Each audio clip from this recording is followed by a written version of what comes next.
a fascinating player. I mean, that's exactly what the tennis world needed.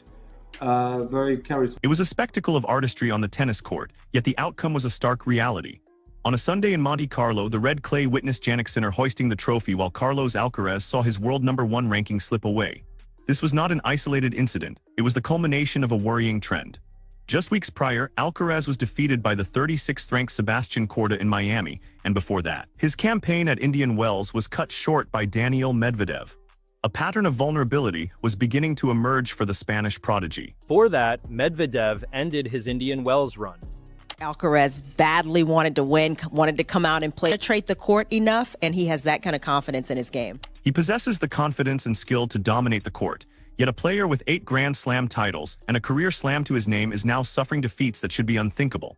It was Boris Becker who finally broke the silence at Monte Carlo, stating plainly to the press what many had only whispered. He bypassed excuses like injury or tactics and used a single potent word, bored. This one word brought a hidden problem into the light, though Becker's assessment was still considered polite. In July 2025, Nick Kyrgios had been far more blunt, declaring on camera that Alcaraz's social life was evolving into his primary weakness. He chose Sinner's career trajectory over Alcaraz's for a simple reason: the allure of nightlife, women, and unchecked freedom. Alcaraz dismissed these as funny comments, insisting his personal life had no bearing on his performance. The results since then, however, suggest otherwise. For those seeking the unvarnished truth that other outlets avoid, subscribing now is essential, as this channel is dedicated to asking the questions everyone else is too afraid to voice. Someone willing to actually look at the evidence without flinching. Simply has just walked into the conversation with the best of all time. There's only so many people on earth that can walk around and say to any Grand Slam venue and be like, oh, I won here too. Carlos Alcaraz celebrated his 22nd birthday in May 2025, an age when most tennis professionals are battling in challenger tournaments for a chance at a main draw. Alcaraz, by contrast, had already secured 4 major titles and would end that year with 7. By January 2026, he had achieved the career Grand Slam in Melbourne, becoming the youngest man in the Open era to hold all 4 major championships concurrently. His resume paints a picture of the most accomplished young athlete the sport has ever seen.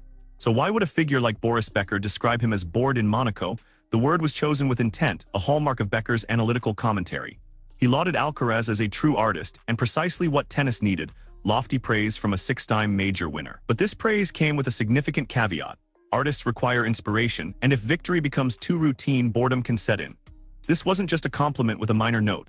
It was a profound diagnosis disguised as flattery, delivered at a critical moment in April 2026, the very week Alcaraz lost the Monte Carlo final and his #1 ranking to Sinner, making a year-long pattern impossible to ignore. 12 months finally became impossible to ignore.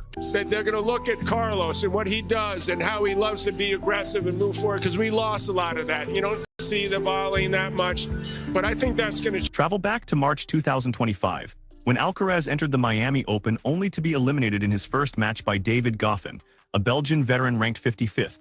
This wasn't a loss to a top-tier contender but to a journeyman who derailed the world's best player. Following the defeat, Alcaraz made a stunning admission, confessing to reporters that he had contemplated stopping the sport entirely for a period of months. This is not the language of a focused and driven champion after an early round exit. Becker seized on these words for his podcast, The Becker Petkovic Show, where he made a statement that deserved more attention. He suggested Alcaraz was nearing a state of depression and urged his team to question if they had demanded too much from a 21-year-old. Describing Alcaraz as a machine under an overwhelming schedule, Becker delivered a chilling line: "We have to protect Carlos from himself." This wasn't a comment about boredom, it was an alarm bell about genuine psychological distress. The incredible 7-title run that followed didn't resolve the underlying issues of pressure and exhaustion, it merely buried them beneath a pile of trophies for a time. Barely.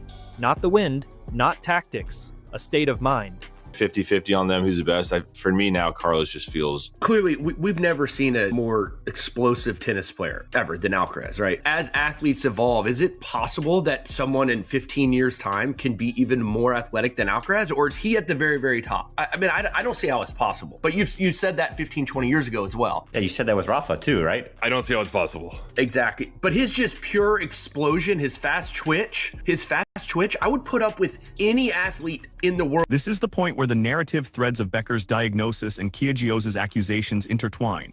During a July 2025 episode of the Ultimate Tennis Showdown with Patrick Muratoglu, Kyrgios was asked to predict who would have the superior career, Alcaraz or Sinner. Without hesitation, he picked Sinner, basing his reasoning not on tennis metrics but on lifestyle, stating that Alcaraz's affinity for women and parties might become a significant distraction. He argued Sinner's focus was more steadfast. Muratoglu, a highly respected coach, didn't dismiss the idea. He affirmed the logic, noting Sinner's overall consistency stemmed from his mentality. He observed that Alcaraz was losing matches he shouldn't and seemed mentally absent at times, even during play. Later, clarifying his remarks on TalkSport, Kyrgios revealed something deeper, suggesting Alcaraz knows he enjoys the party scene and is trying to find a balance that Kyrgios himself failed to achieve early in his own career. This wasn't a condemnation, but a warning from someone who sees a reflection of his own past, recognizing the same perilous crossroads that prematurely ended his own potential. He valued the connection they had built since their junior circuit days.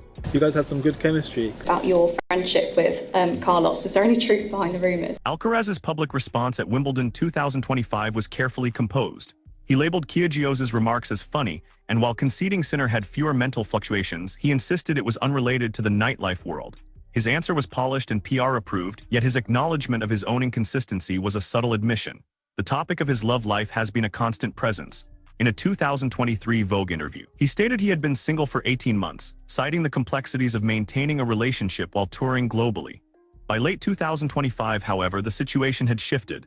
He was linked to Brooks Nader, a 29-year-old model, a connection her sister confirmed. Nader appeared in his player's box at the US Open and later gave a coy, "a lady never kisses and tells" response when asked about it, hinting at simultaneous rumors involving Sinner. Before Nader, speculation swirled around a partnership with Emma Raducanu for mixed doubles, which he later clarified was just a friendship. Then came Peggy Gou, a South Korean DJ seen in his box at the 2026 Australian Open, whom Alcaraz called a really cool friend.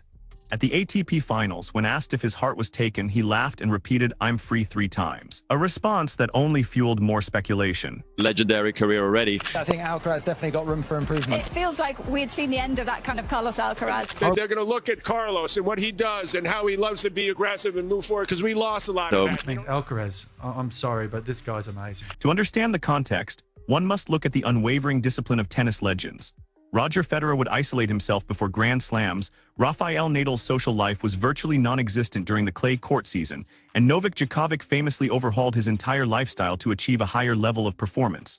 While it's unfair to hold a 22-year-old to these standards, the sport itself doesn't grade on a curve. Sinner, just 2 years older, maintains a private personal life that generates no headlines, allowing his on-court results to speak for themselves.